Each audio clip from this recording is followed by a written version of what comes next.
తాను గెలిచాక తెనాలికి ఏమి చేస్తానో 10 అంశాలతో కూడిన మేనిఫెస్టోని విడుదల చేశారు ఉమ్మడి ఎమ్మెల్యే అభ్యర్థి నాదెళ్ల మనోహర్.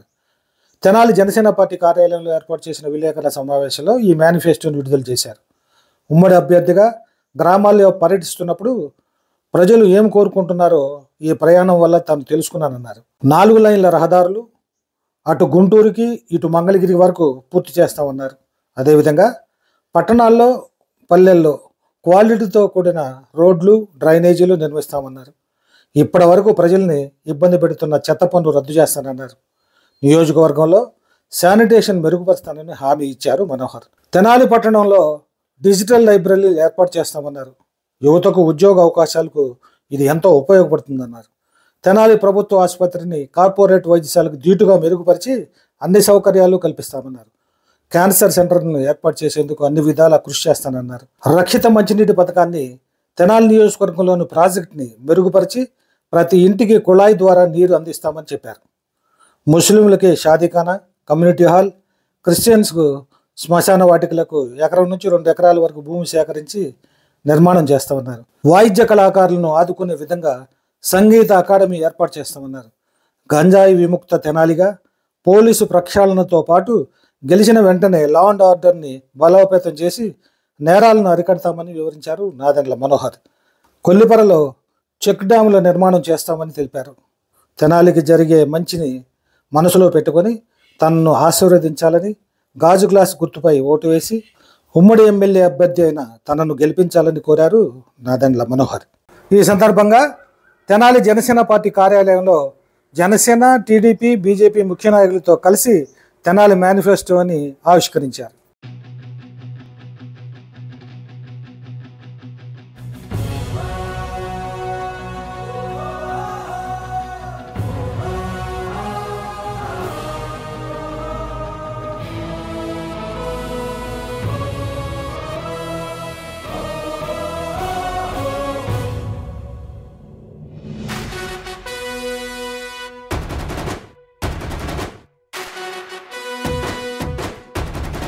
నమస్కారం అండి.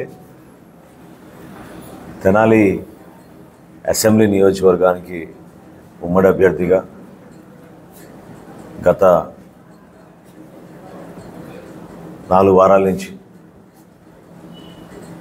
ప్రతి వార్డులోనూ, విలేజ్లోనూ, గ్రామాల్లో పర్యటిస్తున్నప్పుడు ప్రజలు చూపించిన అభిమానం, ఆదరణ మేమందరం కూడా మరువలేనిది. కార్యకర్తలు, నాయకులు కూడా ఎంతో సమన్వయంతో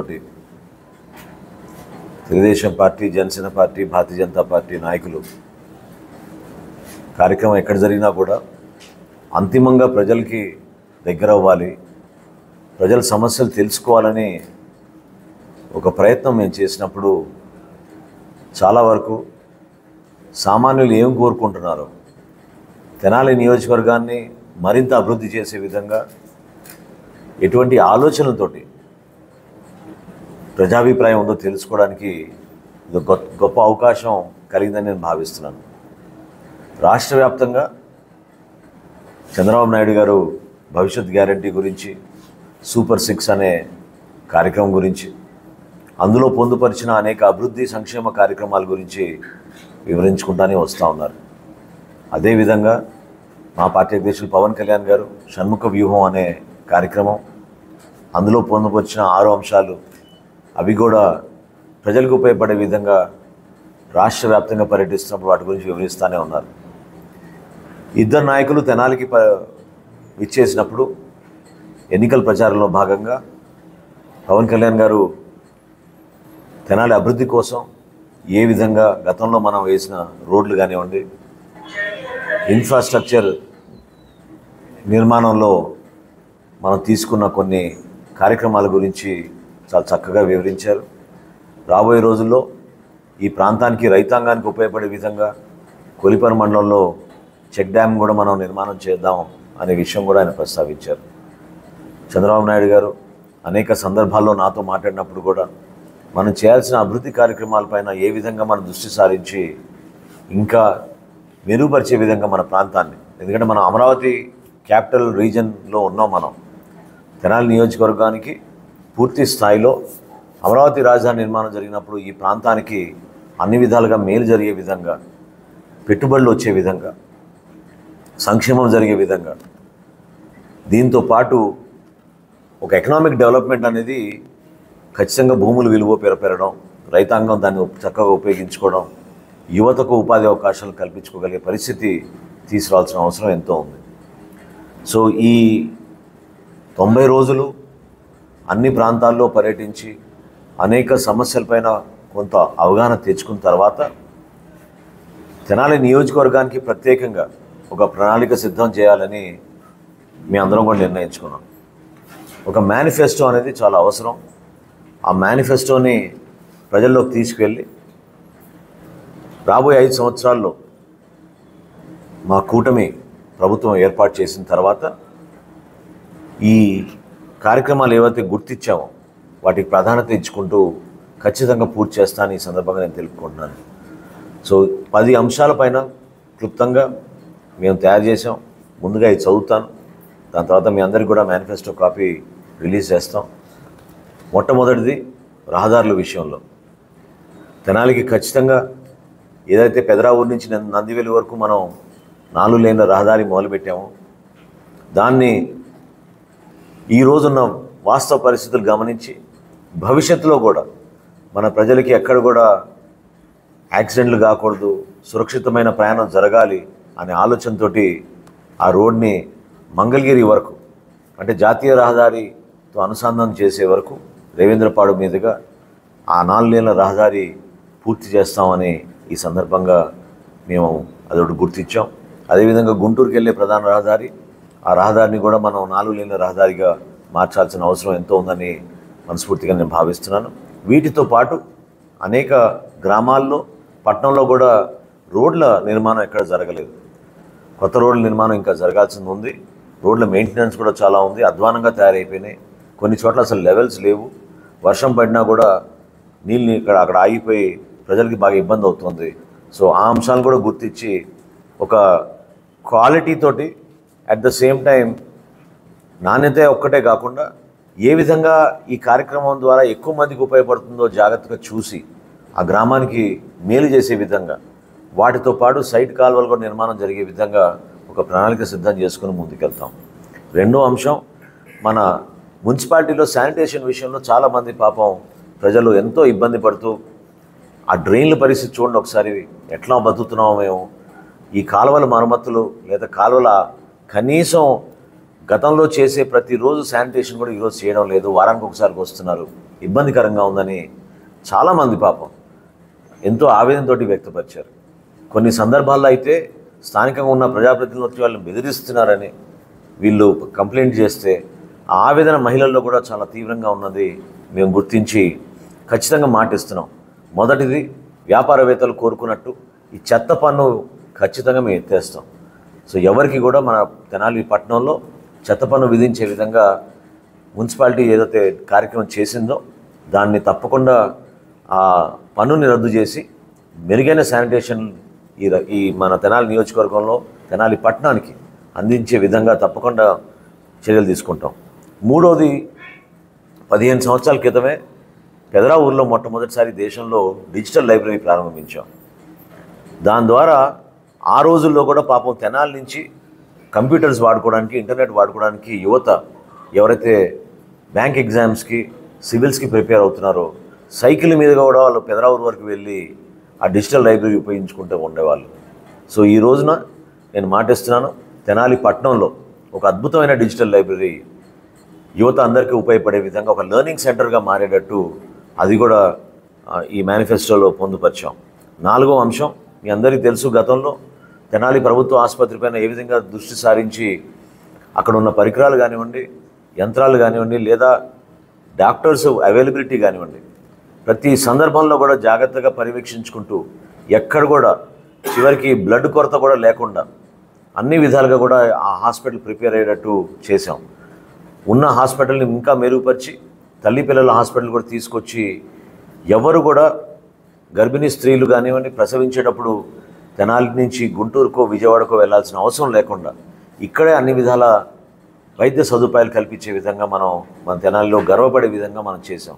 మరొకసారి నేను మాటిస్తున్నాను, ఈ మేనిఫెస్టో ద్వారా ఖచ్చితంగా మెరుగైన వైద్య సేవలు, అద్భుతమైన కొత్త మెషిన్స్ అవి తీసుకొచ్చి ఎక్కడ కూడా లోటు లేకుండా కార్పొరేట్ హాస్పిటల్స్కి ధీటుగా, ఎస్పెషలీ రేడియాలజీ విషయంలో ఎవరైతే పేదవాళ్ళు పాపం నలిగిపోయి సిటీ స్కాన్ కోసం, ఎంఆర్ఐ స్కాన్ కోసం ఇతర ప్రాంతాలకు వెళ్ళి డబ్బులు వెచ్చించి నష్టపోతున్నారో, కష్టంగా ఉన్న జీవితాలని వాళ్ళు ముందు తీసుకెళ్ళడానికి ఎంత ఇబ్బంది పడుతున్నారో వాటిపైన ప్రత్యేకంగా ఫోకస్ చేసి, క్యాన్సర్ వ్యాధి కూడా చాలా విపరీతంగా పెరిగింది మన ప్రాంతాల్లో.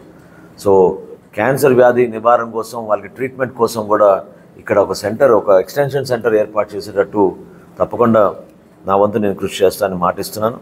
అదేవిధంగా యువత, నిన్న కూడా నేను జగడగుంటిపాలెం, పెదరావూరు గ్రామాల్లో తిరుగుతున్నప్పుడు, కొలిపర్ మండలంలో నేను పర్యటిస్తున్నప్పుడు, తెనాలి పట్టణంలో కూడా అనేక ప్రాంతాల్లో యువత ప్రత్యేకంగా వాళ్ళందరూ కూడా డిగ్రీ పూర్తి అయిపోయి, బీటెక్లు పూర్తి అయిపోయి 2 సంవత్సరాలు అయినా కూడా ఉద్యోగ అవకాశాలు ఎక్కడ కూడా దొరకలేదు. చాలా ఆవేదనతో ఉన్నారు వాళ్ళు ఎదురు చూసేది ఒక మార్పు కోసం. దేనికోసం అంటే ప్రధానంగా ఇక్కడ పెట్టుబడులు రావాలి, ఈ ప్రాంతానికి ఉద్యోగ అవకాశాలు రావాలనేది వాళ్ళందరూ కూడా ఎదురు చూస్తున్నారు. ఒక పర్టికులర్ ఇంట్రెస్ట్, నేను కానీ డాక్టర్ వెంసాని చంద్రశేఖర్ గారు, మన పార్లమెంట్ అభ్యర్థి, ఇద్దరం కలిసి ఆలోచించి ఒక స్కిల్ డెవలప్మెంట్ సెంటర్ ఖచ్చితంగా తెనాల్లో మనం ఏర్పాటు చేసి వీళ్ళలో ఉన్న నైపుణ్యాన్ని మరింత మెరుగుపరిచే విధంగా, తద్వారా వాళ్ళకి మంచి ఉపాధి అవకాశాలు కలిగే విధంగా మేము చర్యలు తీసుకుంటాం. 100% ఈ స్కిల్ డెవలప్మెంట్ సెంటర్ అనేది మన తెనాల్లో ఏర్పాటు చేసుకుని అందరికీ ఉద్యోగ అవకాశాలు ఇచ్చేటట్టు మా ప్రయత్నం మేము చేస్తాం. అది కూడా మేము 5వ అంశంగా దీంట్లో పొందుపరిచాం.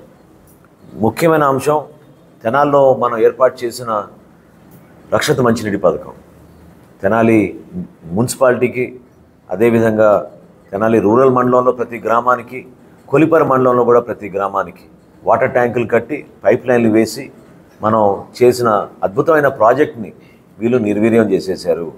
ఏమాత్రం మెయింటెనెన్స్ లేకుండా ప్రజలు ఇబ్బంది పడుతున్న పరిస్థితుల్లో ఈ ప్రాజెక్ట్ని మరొక్కసారి మన ప్రాంతానికి అంకితం చేసి అద్భుతంగా దాన్ని ప్రతి ఇంటికి కూడా కొలాయి కనెక్షన్ ఇచ్చేటట్టు మనకున్న సౌకర్యాన్ని ఉపయోగించుకునే విధంగా ఏదైతే వీరు విఫలమయ్యారో దాన్ని మరొకసారి పట్టాలపైన పెట్టి ప్రతి ఇంటికి కృష్ణానది జలాలు అందించే విధంగా ఇమ్మీడియట్ చర్యలు తీసుకుంటానే ఈ సందర్భంగా తెలుపుతున్నాను. అదేవిధంగా ముస్లిం సోదరులు షాదీఖానా గురించి బాగా డిసప్పాయింట్ అయ్యారు. జగన్మోహన్ రెడ్డి గారు స్వయంగా వచ్చి ఇక్కడ పెద్ద ఉపన్యాసం ఇచ్చి 5 కోట్ల రూపాయలు ఇమ్మీడియట్గా నేను శాంక్షన్ చేస్తున్నా అని చెప్తే నిజంగా నమ్మారు. 15 నెలలు అయిపోయింది, దానికోసం ఎదురు చూశారు, కానీ కనీసం ఎక్కడ కూడా శంకుస్థాపన కూడా చేసే కార్యక్రమం లేకుండా మభ్యపెడుతూ వచ్చారు. నేను మాటిస్తున్నాను, ఎందుకంటే చాలామంది పాపం కష్టాల్లో ఉంటారు. చిన్న చిన్న కుటుంబాలు, ప్రతిరోజు పనికెళ్ళే కుటుంబాలు, వీళ్ళంతా కూడా వాళ్ళు ఆ స్థాయిలో పెళ్ళిళ్ళు చేసుకునే పరిస్థితి ఎక్కడా ఉండదు. కాబట్టి వీళ్ళ కోసం మంచి కమ్యూనిటీ హాల్, షాదీఖానా ప్రత్యేకంగా ముస్లిం సోదరుమణులకు ఏర్పాటు చేసే విధంగా చర్యలు తీసుకుంటాం. అదేవిధంగా పెనుపాడులోనూ, ఐతానగర్లోనూ, మన తెనాలి నియోజకవర్గంలో చాలా చోట్ల క్రిస్టియన్ బరియల్ గ్రౌండ్స్ కోసం చాలామంది నా దృష్టికి తీసుకొచ్చారు. అది డెఫినెట్గా ఏ విధంగా భూసేకరణ చేస్తామో ఆ విధంగానే భూసేకరణ చేసి 4 ప్రాంతాల్లో కనీసం 1 ఎకరం నుంచి 2 ఎకరాల భూములు తీసుకుని మనం భవిష్యత్తులో ఉపయోగించుకునే విధంగా వీళ్ళందరికీ కూడా మనం వీళ్ళకి బరియల్ గ్రౌండ్స్ ఏర్పాటు చేస్తామని చెప్పి ఈ సందర్భంగా క్రైస్తవులకు, అదేవిధంగా ముస్లింలకు కూడా నేను మాటిస్తున్నాను. ఇంకో ముఖ్యమైన అంశం మన కళాకారుల గురించి. తెనాలికి మనకు ఆ పూర్వ వైభవం కానివ్వండి, మనకు ఆ గుర్తింపు కానివ్వండి వచ్చింది మన కళాకారుల వల్లనే. వాళ్ళు ఎన్నో తరాల నుంచి పాపం వాళ్ళు కష్టపడి నేర్చుకున్న విద్యని సమాజానికి ఉపయోగపడే విధంగా ప్రోత్సాహం ఉన్నా లేకపోయినా, వాళ్ళకి 10 రూపాయలు వచ్చినా రాకపోయినా దానికి అంకితమై నిలబడి పాపం మనలందరినీ ఉత్సాహపరుస్తూ ముందు తీసుకొచ్చారు. కాబట్టి సమయం వచ్చింది, తప్పకుండా తెనాల్లో సంగీత అకాడమీ ఒకటి ఏర్పాటు చేయాల్సిన అవసరం ఉంది. ప్రభుత్వం నుంచి ఆ సంగీత అకాడమీ ఏర్పాటు చేస్తే మనకి డోలు గురించి, నాదస్వరం గురించి ఎంతోమంది నిపుణులు మన ప్రాంతం నుంచి ఎదిగారు. వాళ్ళందరినీ గౌరవించుకునే విధంగా, అదేవిధంగా మన ప్రాంతాల్లో భవిష్యత్తులో ఒక తరాన్ని మనం ప్రోత్సహించే విధంగా తగ్గిపోతున్నారు. కాబట్టి అవకాశాలు ఉన్నాయి, మనం ఉపాధి కల్పించవచ్చు అని మనం చూపించగలిగినప్పుడు తప్పకుండా ఆ కుటుంబాల్లో ఉన్న వాళ్ళకున్న ఇంట్రెస్ట్ని మరింత ముందుకు తీసుకెళ్లే విధంగా కళాకారులందరినీ కూడా ఆదుకునే విధంగా తప్పకుండా ఈ కార్యక్రమం కూడా చేయాల్సిన అవసరం ఉందని నేను భావిస్తున్నాను. చివరిలో మోస్ట్ ఇంపార్టెంట్ పాయింట్, కానీ ప్రత్యేకంగా లాస్ట్ పాయింట్ నేను ఎందుకు పెట్టానంటే ఇది అన్నిటికన్నా ఇమీడియట్గా చేసే పాయింట్. గంజాయి విముక్త తెనాలి. ఎట్టి పరిస్థితుల్లో కూడా వారం రోజుల లోపే తెనాల్లో ఎక్కడ కూడా గంజాయి విక్రయం జరగకుండా చూసుకునే బాధ్యత మా అందరిది. మంచి లా అండ్ ఆర్డర్ తీసుకొద్దాం, రూల్ ఆఫ్ లా ఎన్ఫోర్స్ చేద్దాం. ఎవరు ఎన్ని ఒత్తిళ్లు తీసుకొచ్చినా కూడా రాజకీయాలకు అతీతంగా ఇక్కడ ఖచ్చితంగా పోలీస్ డిపార్ట్మెంట్ ఒక వ్యవస్థని బలోపేతం చేసి ప్రతి ఒక్కరిలోనూ ఆ ధైర్యం నింపే విధంగా మనకున్న ఆస్తి, మనకున్న విలువలతో కూడిన రాజకీయాలు ఏంటంటే మన వ్యవస్థలు. ఆ వ్యవస్థల్ని మాత్రం ఎవరు కూడా నిర్వీర్యం చేయకూడదు. ఈ 5 సంవత్సరాల్లో ఆ వ్యవస్థల్ని కేవలం రాజకీయ అవసరాల కోసం ఉపయోగించుకుని మన సమాజానికి నష్టం కలిగే విధంగా వైఎస్ఆర్సీపీ పార్టీ నాయకులు చేశారు. అది చాలా చాలా పొరపాటు. నిజాయితీగా బతకాలి, వ్యవస్థల్ని మాత్రం దుర్వినియోగం చేయకూడదు. వ్యవస్థల్ని మన గౌరవం పెంచితేనే ప్రజల్లో ఆ ధైర్యం కలుగుతుంది. కాబట్టి పోలీస్ డిపార్ట్మెంట్ ప్రక్షాళనతో పాటు 100% తెనాలి నియోజకవర్గంలో వారం రోజుల లోపే గంజాయి విక్రయం పూర్తి స్థాయిలో బంద్ చేసేటట్టు మీ అందరం కూడా చర్యలు తీసుకుంటామని మనస్ఫూర్తిగా ఈ సందర్భంగా తెలుపుకుంటున్నాను. ఈ అంశాలు పొందుపరిచి ఒక మంచి మేనిఫెస్టో, ఈరోజు చివరి రోజు కాబట్టి, ఎన్నికల ప్రచారంలో భాగంగా చివరి రోజు కాబట్టి మేమందరం కూడా ఆలోచించి, ఇది ప్రజల దగ్గర నుంచి వచ్చిన ఆలోచన, ఇది ప్రజలు వినిపించిన గలం, వాళ్ళ మనోభావాలు ఏ విధంగా వ్యక్తపరిచారు, ఎంత ఆందోళనతోటి వాళ్ళు వ్యక్తపరిచారు, దాంతోపాటు వాళ్ళ ఒక నమ్మకంతో మమ్మల్ని అభిమానించి ప్రతి గ్రామంలోనూ ప్రతి వార్డులోనూ మనం స్వాగతించారు. అది మేము మరవలేని ఎలక్షన్. ఇది చాలా అద్భుతంగా పాపం ప్రతి ఒక్కరు కూడా మనస్ఫూర్తిగా ఆశీర్వదించి భవిష్యత్తు మన చేతిలో ఉంది, ఇది మన కర్తవ్యం అని భావించి నిలబడ్డారు. సో పేరు పేరున మా పార్టీ నాయకులకు, కార్యకర్తలకు, అదేవిధంగా ప్రజలకు నేను మాటిస్తున్నాను, ఈ 10 పాయింట్స్ కూడా 100% ఎలక్షన్లు అయిపోయిన వెంటనే, కూటమి ప్రభుత్వం ఏర్పడిన వెంటనే మేము ఈ పనిలోనే పడి ఈ ప్రాంతానికి మరింత అభివృద్ధి చేసే విధంగా, సంక్షేమంలో ఎక్కడ కూడా తక్కువ లేని విధంగా. ఎందుకంటే కొంతమంది పెన్షన్ల కోసం ఎదురు చూస్తున్నారు, కొంతమంది రేషన్ కార్డుల కోసం ఎదురు చూస్తున్నారు, కొంతమంది ఇళ్ల పట్టాల గురించి ఎదురు చూస్తున్నారు. అవన్నీ కూడా ప్రతి కుటుంబానికి సంక్షేమం చేరే విధంగా, సైమల్టేనియస్గా అభివృద్ధి జరిగే విధంగా ఒక అద్భుతమైన ప్రణాళిక సిద్ధం చేసుకున్నాం. అది మీ అందరి ముందు ఈ రోజున ఆవిష్కరించడానికి చివరి రోజు కాబట్టి ఈ అవకాశాన్ని మేము ఉపయోగించుకుంటున్నాం.